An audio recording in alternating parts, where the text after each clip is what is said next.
Good morning mga kabosing. So for today's video nga po mga kabosing is yung daily routine ko papuntang work mga kabosing. At syempre ang hirap talaga mag voice over mga kabosing, lalo na talaga na hindi masyadong maganda yung boses mga kabosing. Lagi kang paulit-ulit talaga mga kabosing. At ayan na nga po, pababa na ako niyan. At syempre nasa labas na ako niyan ng aking flat mga kabosing. So bibidyo muna tayo mga kabosing kasi sobra talagang hirap mag voice over at syempre mag-isip ng mga content na pwede mong gawin at ipopost sa social media mga kabosing. So sumasakit talaga yung ulo mo niyan mga kabosing kasi sa mga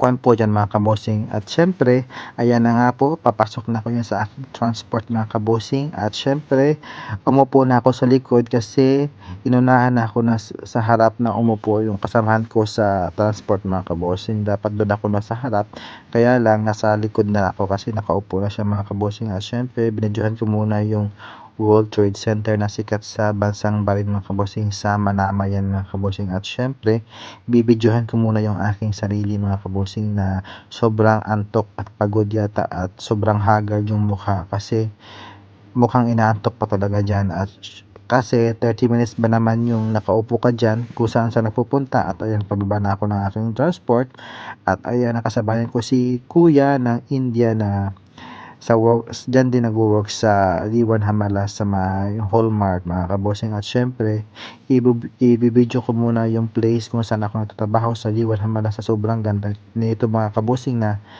pwede ka dito mag TikTok, mag ano pa, magba-vlog. So ayan, enjoy for the moment mga kabosing and have a nice day. Bye bye, keep safe.